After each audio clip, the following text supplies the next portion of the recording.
I had a goal. You see, if you don't have a vision of where you go, and if you don't have a goal where you go, you drift around and you never end up anywhere. 74% hate their job in America. The majority of people don't like what they're doing because they're really not doing it because they didn't have a goal and they followed this goal. They just aimlessly drift around, and then all of a sudden there's a job opening, so they get that job because you have to work. But then when you work, it's a chore. It's work.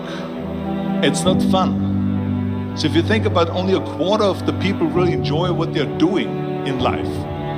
So people always ask me, when they saw me in the gym in the pumping iron days, they say, why is it that you're working out so hard?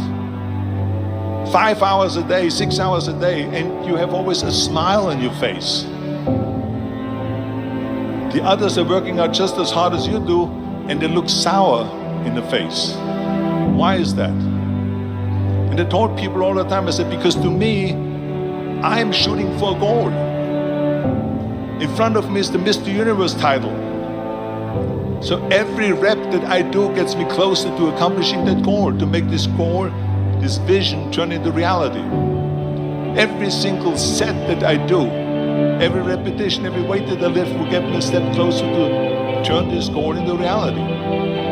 So I couldn't wait to do another 500-pound squat. I couldn't wait to do another 500-pound bench press. I couldn't wait to do another 2,000 reps of sit-ups. I couldn't wait for the next exercise.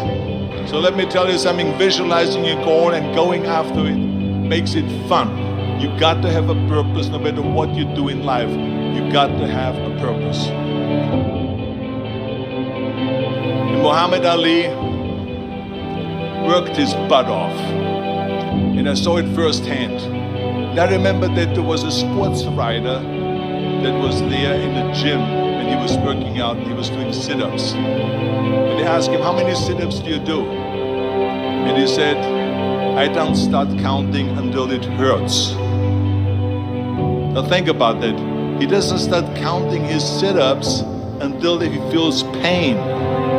That's when he starts counting. That is working hard. And so you can't get around the hard work. It doesn't matter who it is.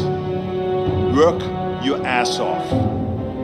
There is no magic pill. There is no magic out there. You cannot get around. You have to work and work and work. Make sure of this and make sure of that and all that stuff. So it's work. And it drives me crazy when people say that they don't have enough time to go to the gym for 45 minutes a day and work out. Or to do something for 45 minutes to an hour a day to improve. If it is physically improve or if it is mentally to improve. Imagine you read 1 hour a day about history. How much you will learn after 365 hours in 1 year. Think about if you study about the history of musicians, of composers, how much you would know. Imagine if you would work on a business, on some business that you want to develop every day for an hour. Imagine how further along you will go and get.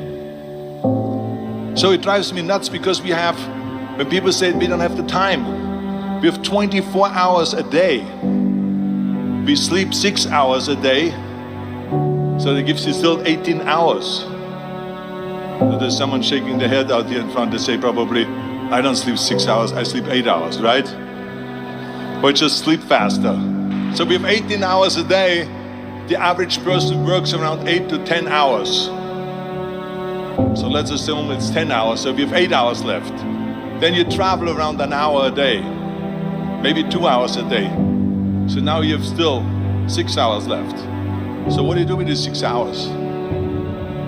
What do you do with these 6 hours? Then we eat a little bit, then we schmooze a little bit, talk a little bit to people and all that stuff.